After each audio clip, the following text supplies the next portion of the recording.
Ahli Psikologi Saudari Nur Afni, Sarjana Psikologi, Magister Psikologi menerangkan bahwa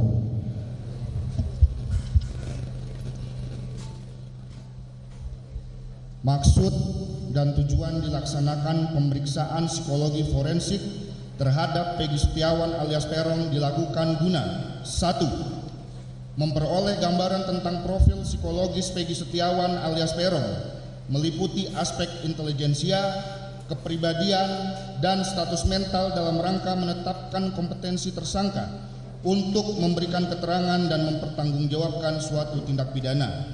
2. Mengevaluasi kredibilitas keterangan tersangka terkait peristiwa yang menjadi dasar perkara. 3. Mendapatkan gambaran mengenai konteks kehidupan psikososial tersangka. Hasil pemeriksaan tersebut akan digunakan untuk kepentingan penegakan hukum yang dilakukan dalam kasus tindak pidana yang dimaksud. Dari hasil pemeriksaan psikologi forensik memiliki kekuatan pembuktian dalam suatu perkara tindak pidana, baik dalam tahap penyidikan maupun pemeriksaan di pengadilan. Terhadap pemeriksaan Peggy Setiawan alias Peron diperoleh gambaran status mental Peggy Setiawan diantaranya sebagai berikut. 1. Kesadaran normal.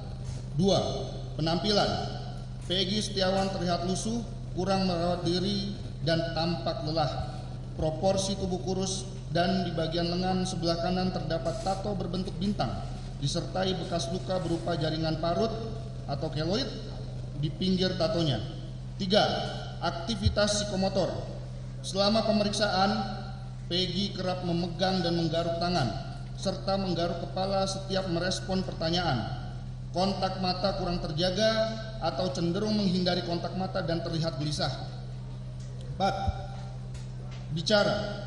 Dalam komunikasi, Peggy memerlukan waktu untuk merespon pertanyaan yang disampaikan pemeriksa.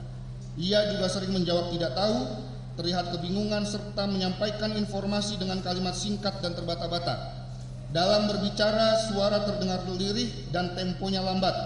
Saat menjawab pertanyaan, Peggy sering melihat ke arah lain. 5. Orientasi. Tidak mengalami disorientasi waktu, tempat, dan ruang. 6. Memori.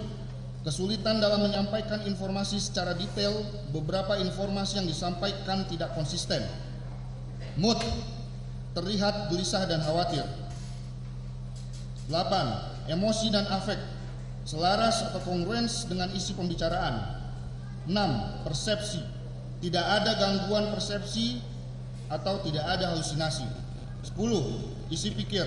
Tidak ada gangguan isi pikir, tidak ada waham. 11. Fungsi intelektual. Secara umum mampu memahami pertanyaan yang diajukan dan memberikan jawaban yang sesuai pertanyaan. Meskipun demikian, ia tampak membutuhkan waktu untuk memahami pertanyaan yang diberikan. Bahkan seringkali meminta pengulangan instruksi, pertanyaan, serta arahan dan terkesan kurang spontan dalam menjawab. Fungsi intelektual ambang borderline intelligence functioning dengan nilai IQ 78. 12. Tilikan atau insight. Memahami kondisi yang ada dalam dirinya serta memahami perasaan dan tujuan yang ada pada dirinya maupun orang yang penting atau signifikan dalam kehidupan dirinya. 3. Sikap terhadap pemeriksaan. Kooperatif dalam mengikuti rangkaian pemeriksaan psikologis. 14. Daya nilai, judgment. Mampu memiliki tindakan yang memiliki tujuan dan arti yang sesuai, yang dapat diterima secara sosial, serta tidak ada gangguan daya nilai realitas. Secara umum, status mental Peggy Setiawan relatif memadai. Ia memiliki kompetensi untuk memberikan keterangan. Catatan, keterlibatan Peggy dalam lingkungan pergaulan negatif saat memasuki usia remaja yang ditandai dengan penggunaan alkohol dan penyalahgunaan obat-obatan. Riwayat tingkah laku pelanggaran hukum sejak memasuki usia remaja merupakan faktor resiko yang meningkatkan kerentanan seseorang bertingkah laku yang bermuatan menyimpang. Bahwa dalam diri Peggy Setiawan ada sikap kecenderungan untuk berbohong atau menutupi kejadian yang sebenarnya dan manipulatif. karena ditemukan beberapa perbedaan cerita antara Peggy Setiawan dengan ayah kandungnya pada saat ditanyakan tentang peristiwa yang sama di antara keduanya, bahwa ada perilaku menyimpang yang dilakukan oleh saudara Peggy Setiawan dalam pelanggaran hukum, seperti tidak memiliki SIM, menggunakan sepeda motor yang tidak memiliki surat-surat kelengkapan yang lengkap, dan menggunakan obat-obatan terlarang, serta pernah ditangkap di Polsek Gunung Sari Cirebon. Kemudian dari hasil pemeriksaan psikologi forensik terhadap Peggy Setiawan memiliki indikasi untuk melakukan tindak pidana sebagaimana perkara yang dipersangkakan. Namun untuk lebih mengetahui secara mendalam perlu dilakukan pemeriksaan lanjutan.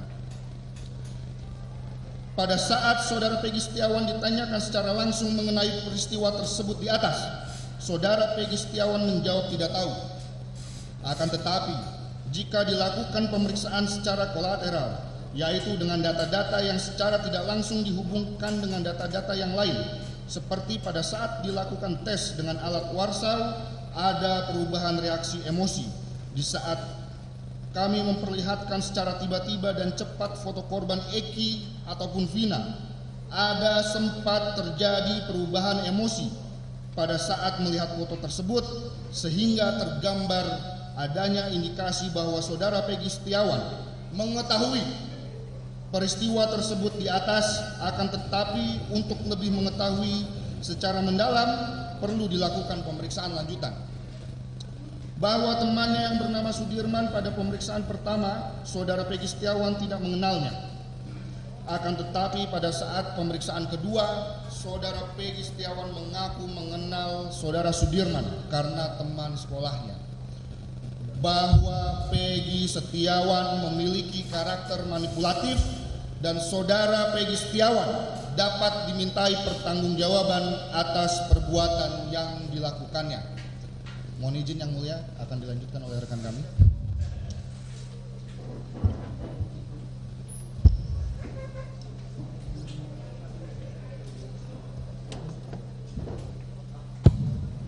Jangan lupa subscribe ya.